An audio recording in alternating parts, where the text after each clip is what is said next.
Hello friends, అత్తమ్మ టీవీకి స్వాగతం. అత్తమ్మ టీవీలో ఈరోజు నువ్వుల చిక్కీ ఎలా తయారు చేయాలో నేర్చుకుందాం. పుష్కలమైన ఐరన్ ఉండే ఈ నువ్వుల చిక్కీ చాలా ఈజీగా తయారు చేసుకోవచ్చు. రోజు స్నాక్స్గా ఇది తింటే ఆరోగ్యానికి చాలా మంచిది. మరి తయారు చేసుకుందామా?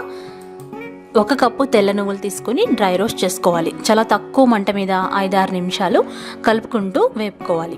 ఇవి కొంచెం కలర్ మారి మంచి వాసన వస్తూ ఉంటాయి. అప్పుడు తీసి ఒక ప్లేట్లో పెట్టుకోవాలి. ఆ తర్వాత అదే బాండిలో 1 కప్పు తురుముకున్న బెల్లాన్ని వేసుకోవాలి. అందులో ఒక 5-6 టేబుల్ స్పూన్ల నీళ్లు పోసి పాకం పట్టుకోవాలి. ముదురు పాకం పట్టాలి. ఒకవేళ ఈ బెల్లంలో డస్ట్ ఉంటే మీరు ఫిల్టర్ చేసుకోవచ్చు. ఈ బెల్లం కరిగిన తర్వాత నేను తీసుకున్న బెల్లం అయితే డస్ట్ ఏమీ లేదు కాబట్టి నేను ఫిల్టర్ చేయట్లేదు. అందులో 1 టేబుల్ స్పూన్ నెయ్యి వేసుకొని మనం ముదురు పాకం వచ్చేంత వరకు మీడియం ఫ్లేమ్లో ఈ బెల్లాన్ని కరిగించుకోవాలి. ఈ లోపుగా మనం ఒక ప్లేట్కి కానీ వుడెన్ చాపింగ్ బోర్డుకి కానీ నెయ్యి రాసి పెట్టుకోవాలి. ఇప్పుడు పాకం వచ్చిందో లేదో చెక్ చేద్దాము. ఒక గిన్నెలో కొంచెం నీళ్ళు తీసుకుని అందులో కొంచెం పాకాన్ని వేయాలి. ఇలా సాగుతూ వచ్చిందంటే ఇది రాంగ్ అనమాట.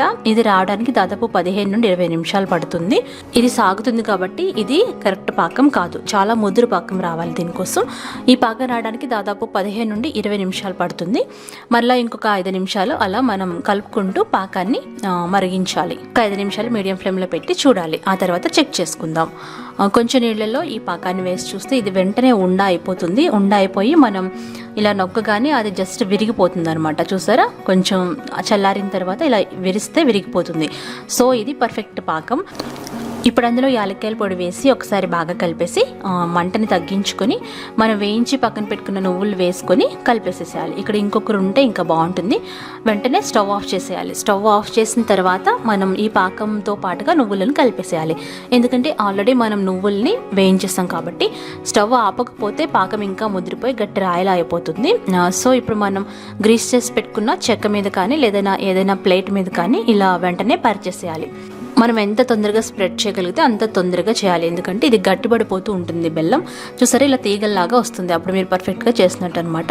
ఇలా చెక్క మీద వేయగానే చపాతీ కర్రకి నెయ్యి రాసి ఇలా బాగా స్ప్రెడ్ చేసుకోవాలి. ఇంకా మీకు మంచి షేప్ రావాలంటే ఒక పప్పు గుత్తి కూడా కొద్దిగా నెయ్యి రాసి ఇలా ప్రెస్ చేయాలన్నమాట. అప్పుడు మీకు చక్కగా పర్ఫెక్ట్గా వస్తుంది. ఎక్స్ట్రా అంచులకు ఉన్నది కట్ చేసేయాలి. చాకుకు కూడా నెయ్యి రాసుకొని మనం ఇలా వేడిగా ఉండగానే కట్ చేసుకోవాలి మీకు నచ్చినట్టుగా. అప్పుడే మీకు పర్ఫెక్ట్గా షేప్ వస్తుంది. ఎక్స్ట్రాస్ తీసేయచ్చు. తీసేసి ఏం చేస్తారు, తినేయండి. తినేసి ఇప్పుడు ఒక 10 నిమిషాలు ఉంచితే చాలా చక్కగా చల్లారిపోతుంది.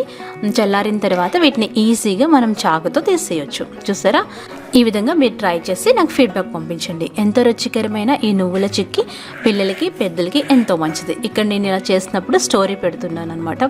స్టోరీ ఎలా పెడతారో అనుకుంటారు కదా, సో ఇదన్నమాట. ఇలా మనం విరిచి చూస్తే చక్కగా విరిగిపోతుంది. ఈ హెల్తీ స్నాక్ మీరు ట్రై చేసి ఫీడ్బ్యాక్ పంపించండి. ఈ వీడియో మీకు నచ్చితే లైక్ చేయండి, షేర్ చేయండి, కామెంట్ చేయండి.